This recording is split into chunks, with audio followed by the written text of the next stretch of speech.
Assalamualaikum warahmatullahi wabarakatuh. Nama saya Angelina Febriani Madison dengan NIM F551230084. Di sini saya berterima kasih untuk kesempatan yang telah diberikan kepada saya untuk mempresentasikan hasil progres dari pengembangan website saya, yaitu Angel Course pada minggu keempat dan juga minggu kelima proyek. Jadi website ini bertujuan untuk membangun kreativitas bagi mahasiswa dan juga siswa-siswi untuk belajar dan juga berkarir di dunia teknologi. Nah, di website kali ini tentunya di progres keempat dan juga kelima. Di sini di website Angel Course ini terdapat beberapa fitur tambahan ataupun fitur baru setelah progres sebelumnya, yaitu progres 1, 2, dan 3. Di sini untuk progres keempat sendiri ada tambahan dari controllernya, yang dimana dalam progres keempat ini di sini saya menambahkan controller user courses controller PHP, yang dimana untuk use course controller ini sendiri itu digunakan untuk mengelola relasi antara user dan juga course yang telah saya buat, yang dimana user nanti dapat menambahkan atau menghapus kursus dari daftar kursus yang mereka ambil. Kemudian untuk struktur dan fungsi code PHP-nya itu sendiri, yang pertama di sini tentu saja untuk mengimport kelasnya controllernya itu sendiri dulu dari Laravel dan kelas request. Kemudian yang dimana ini bertujuan untuk menangani data dari from atau permintaan HTTP. Untuk function start ini itu nanti dia akan dipanggil saat user ingin menambahkan course ke dalam kursus yang akan user ambil. Kemudian untuk parameternya sendiri dapat dilihat di sini ada request. Di sini ada request dan juga ada course ID. Ini merupakan parameternya. Kemudian untuk seterusnya seperti user on user ini, yaitu sistem mendapatkan user yang sedang login, maka nanti akan menjalankan fungsi atau kondisi seperti berikut ini, yaitu yang dimana di sini merupakan kondisi tambahkan course ke user jika belum. Nah, untuk nanti mengecek apakah user belum ambil course tersebut, jika belum nanti yang akan tambahkan relasinya itu adalah perannya si attack ID course ID ini. Nanti dia ini akan menambahkan relasi user dengan course di tabel pivot yang biasanya itu bernama course user. Nah, kemudian nanti ketika berhasil dia itu bakal kembalikan ke halaman sebelumnya dengan pesan sukses. Kemudian untuk function selanjutnya ada function theStory, yang dimana nanti ini tuh berfungsi untuk ketika nanti user itu ingin membatalkan atau menghapus kursus dari daftar yang diambil, nanti user dapat melakukannya.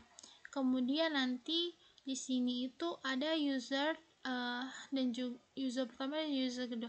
Ini user out user dan juga user courses. Apa bedanya? Nah, untuk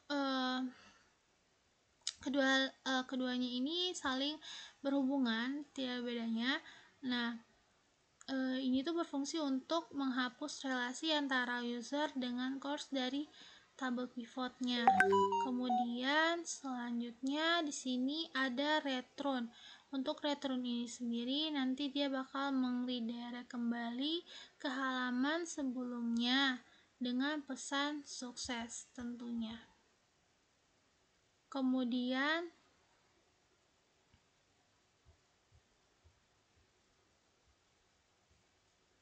untuk fungsi keseluruhannya untuk merupakan sebuah untuk keseluruhan tujuan dari user courses controller ini sendiri, yaitu untuk menambahkan course ke user dan juga untuk menghapus course dari user.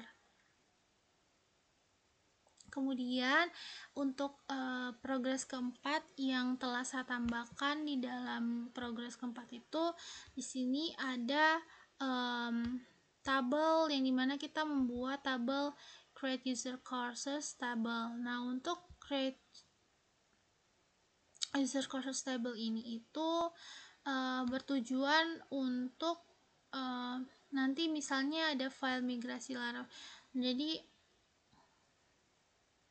berfungsi untuk membuat tabel pilot atau user course seperti ini, user course yang dimana nanti dia itu akan menyimpan relasi banyak ke banyak atau biasanya kita dapat sebutkan many to many, yang dimana many to many antara user dan juga coursers-nya.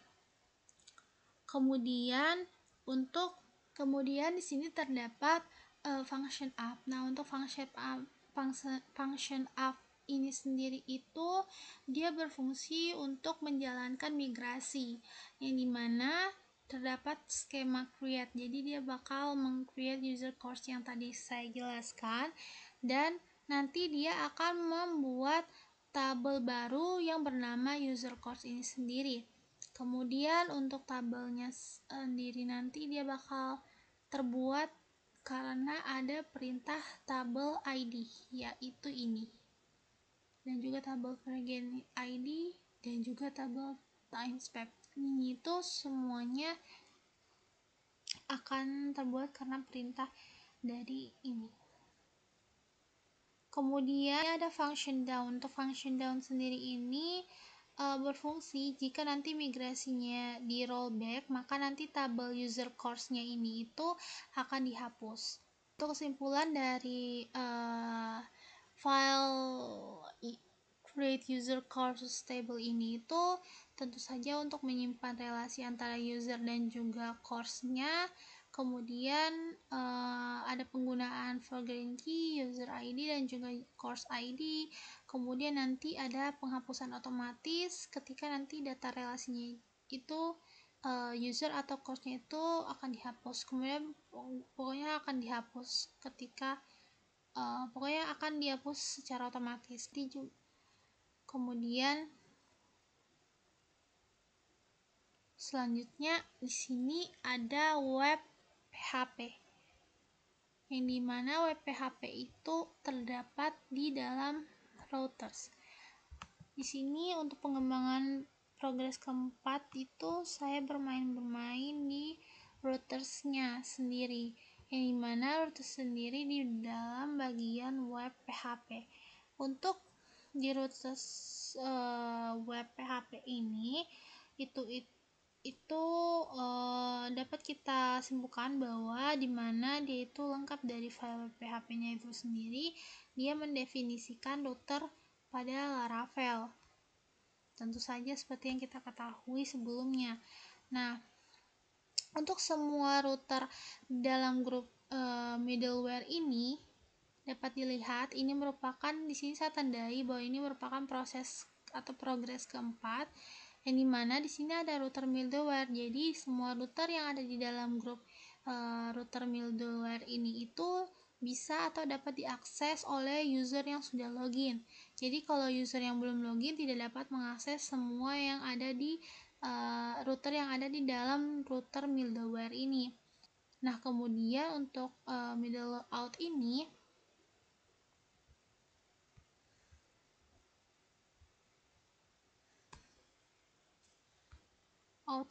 dia itu biasanya dia itu bakal diakses untuk ketika user yang sudah login. Nah, nanti itu middleware out-nya itu akan otomatis mengarahkan ke halaman login jika memang misalnya usernya itu belum login. Seperti yang tadi saya katakan di awal, bahwa nanti ketika kemudian kita masuk ke get records.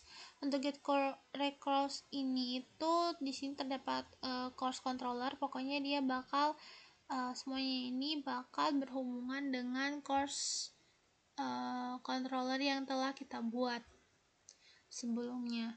Kemudian nanti dia ini berfungsi untuk menampilkan daftar semua kursus, seperti misalnya kalau misalnya kita ada beberapa role, itu seperti role admin dan juga owner size. Kemudian untuk aksesnya sendiri itu terbatas, yaitu get dan juga courses. Di sini saya batasi. Kemudian untuk from tambahan khususnya itu di sini dia itu bakal menampilkan from untuk membuat kursus baru. Jadi dia bakal masuk ke get create. Jadi dia bakal masuk ke get create dan bakal masuk ke dalam router cross create. Kemudian nanti dia ini juga dapat berfungsi untuk menyimpan kursus ke database tentu saja. Kemudian di sini nanti ada juga course ID. Nah, di dalam course ID ini itu dia itu berfungsi untuk menampilkan halaman detail atau halaman lebih detail untuk kursus berdasarkan ID-nya. Kemudian untuk from edit courses. Nah, untuk from edit courses ini dia itu menampilkan from edit data kursus. Jadi seperti itu. Kemudian untuk update dan kursusnya di sini ada kursus ID juga. Kemudian juga dapat mengupdate dan menggunakan sebuah data kursus dari from edit. Kemudian juga dapat menghapus kursus dari database.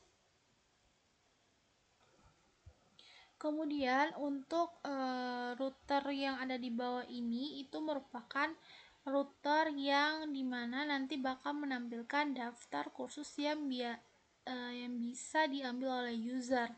Nah, misalnya biasanya ini untuk dapat menampilkan kursus yang bisa dipilih atau diikuti oleh user. Baik, selanjutnya di sini ada folder courses.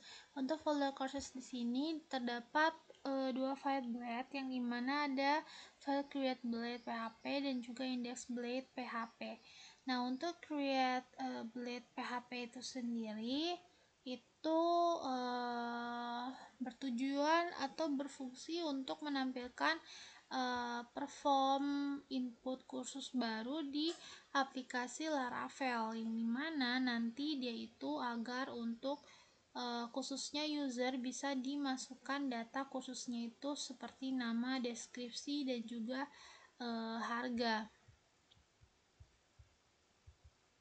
Seperti ini. Nama kursus, deskripsi, simpan, dan juga dapat mengakses atau mengirim ke controller untuk disimpan ke database. Jadi nanti dia ini bakal dikirimkan untuk dia bakal kirim ke migrations, dan juga dari migrations akan menyampaikannya ke dalam database. Dapat layout app. Untuk layout app ini sendiri dia itu berfungsi untuk menampilkan from ini akan dibungkus dengan template umum. Kemudian untuk layouts app ini biasanya juga berisi header, footer, dan juga lain-lainnya. Kemudian ada section. Untuk section kontennya ini dia itu berupa bagian konten dari layout, yang dimana isinya itu di dalamnya akan ditempatkan ke dalam layout content di file use. Kurang lebih sama dengan create blade, cuman hanya saja di sini yang membuatnya panjang atau sangat panjang yaitu tampilan atau styling dari tampilan websitenya itu sendiri. Yang dimana di sini walaupun saya sudah menggunakan Tailwind CSS, namun di sini terdapat masih sangat padat karena di progres 4 dan 5 ini di sini banyak fitur-fitur yang saya telah perbaiki. Yang dimana bisa dilihat bahwa pada localhost halaman home, yakni merupakan sebuah dashboard dari website saya, sebuah dashboard dari website Angel Course, yang dimana di sini terutama pada bagian navbarnya terdapat logo Angel Course, dan juga di tengahnya terdapat dua resource, yaitu home dan juga about us. Kemudian di sebelah kanan atas terdapat dua button atau dua tombol, yakni sign up dan juga sign in. Ketika pengguna ingin melakukan login dan juga register, mereka dapat melakukan sign in dan juga sign up di sini. Kemudian di tengahnya ada build future career, merupakan sebuah kalimat ataupun kata-kata yang akan memotivasi pengguna ketika mereka pertama kali melihat website Angel Course ini. Kemudian di tengahnya sini terdapat button lagi, yaitu explore course dan juga career guidance. Untuk career guidance ini belum berfungsi, namun untuk explore course ini merupakan sebuah research untuk masuk ke dalam research course, yang dimana merupakan halaman courses yang akan saya jelaskan sebentar.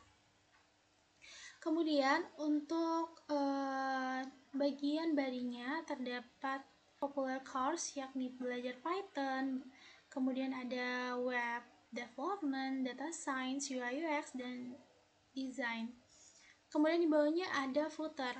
Di bawah footer ini terdapat beberapa informasi, yakni company, resource, plane, dan juga language. Kemudian ketika user ingin masuk atau ingin mengeksplor sebuah courses dan mereka ingin menekan sebuah button courses ini, dan ketika user itu merupakan pengguna yang belum melakukan login dan juga register, maka mereka ketika ingin menekan button explore courses, mereka akan langsung masukkan ke dalam halaman login, yang dimana tentu saja jika ingin melakukan atau menginteraksikan sebuah konten-konten yang ada di dalam website tersebut, maka user ataupun pengguna harus melakukan login ataupun register terlebih dahulu.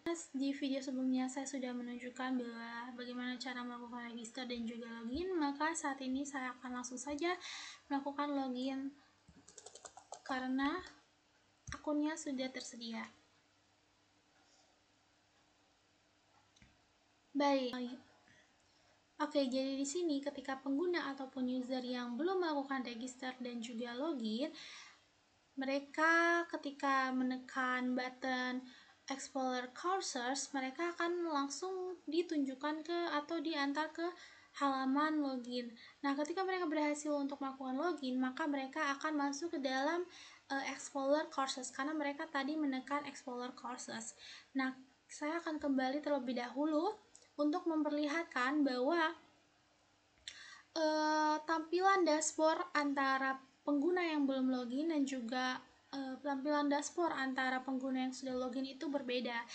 Seperti yang dilihat sebelumnya, bahwa ketika pengguna belum melakukan login, maka dashboard yang ada di awal, yakni dashboard sebelum pengguna login, itu di atas atau di navbarnya itu hanya terdapat dua konten atau dua resource saja, yaitu home dan juga about us. Namun ketika pengguna ataupun user sudah masuk atau melakukan sebuah login, maka mereka akan masuk ke dashboard yang memiliki beberapa resource tambahan, yaitu resource sesungguhnya, yakni ada home, course, dan juga benefit, dan tentu saja ada about us. Nah, kemudian ketika user atau pengguna yang sudah login, maka mereka dapat melakukan atau menekan semua resource yang ada. Di sini ada course dan juga explorer courses yang telah berfungsi, yakni di sini Explorer Courses dan juga course ini akan menuju ke halaman yang sama. Saya akan menekan Explorer Courses terlebih dahulu. Di sini dia akan mengantar user atau pengguna ke dalam halaman courses, yang dimana di halaman courses ini terdapat tambahan kursus baru dan juga daftar kursus. Nah, kemudian apa bedanya ketika kita menekan navbar apa bedanya ketika kita menekan salah satu research yang ada di navbar ini, yaitu course. Nah, untuk course dan juga Explorer Courses itu sama saja. Dia akan menuju ke dalam halaman atau localhost courses. Nah, di dalam halaman localhost courses ini, atau halaman courses ini, terdapat dua research, yaitu research tambahan kursus baru dan juga daftar kursus. Jadi, ketika pengguna ingin tambah kursus baru, maka mereka akan langsung saja mengisi forms yang ada di research tambah kursus baru. Misalnya di sini saya sebagai pengguna ingin memasukkan pembelajaran pemrograman web 1. Kemudian saya akan mengisi deskripsinya. Deskripsinya seperti apa? Mungkin saja mempelajari HTML, CSS, dan juga JavaScript. Kemudian untuk harga kursusnya sendiri kita bisa request, yakni 10.000 ataupun seberapapun itu bisa. Namun di sini karena website ini saya belum menggunakan middleware, yaitu menggunakan sebuah batasan pengguna, ya tentu saja di sini saya hanya menggunakan satu role pengguna saja, yaitu user biasa atau pengguna biasa. Sehingga seharusnya tambah kursus baru ini merupakan sebuah halaman yang hanya dapat diakses oleh admin saja. Namun karena saya masih menggunakan satu user atau satu role, maka user dalam satu role ini tidak memiliki batasan tertentu di dalam mengakses atau mengekspor sebuah konten-konten ataupun research yang ada di website ini. Nah, untuk tambahan kursus baru, maka pengguna dapat langsung saja ketika mereka sudah mengisi nama kursusnya, deskripsinya, dan juga harga yang ingin mereka tentukan, yaitu user dapat langsung saja menambahkan kursusnya dengan menekan tombol yang ada di bawah ini atau button yang ada di bawah ini yang bernama tambah kursus. Langsung saja, kemudian oke, kursus berhasil. Nah, sebelumnya di sini saya sudah melakukan percobaan terkait menambahkan kursus baru. Nah, ketika user sudah menambahkan kursus baru, maka kursus yang sudah mereka daftarkan itu akan masuk ke dalam resource daftar kursus.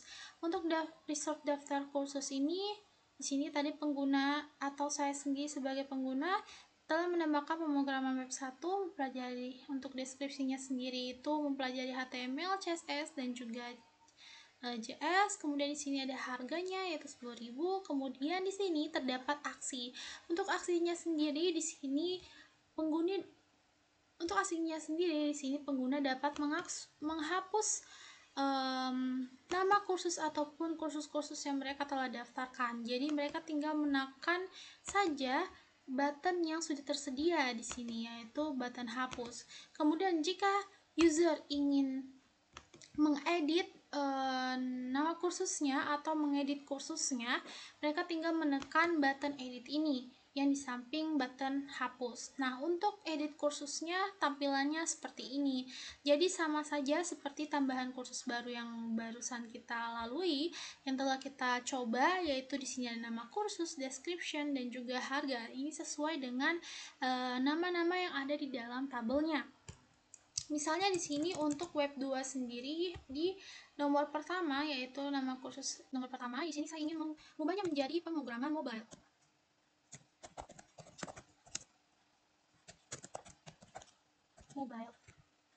Mempelajari Java. Mempelajari bahasa Java dan Kotlin. Untuk harganya sendiri dapat di request juga. Di sini tidak memiliki batas ataupun belum memiliki batasan apapun di dalam website ini. Nah, maka kursus yang telah diedit oleh pengguna tadi dapat terubah secara real time. Dan semua ini dapat terubah juga secara real time di database. Mari kita lihat databasenya apakah sudah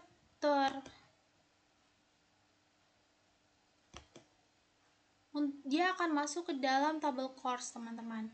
Jadi di sini apakah semua yang kita input tadi, yaitu tambah kursus dan juga mengedit kursusnya, itu dapat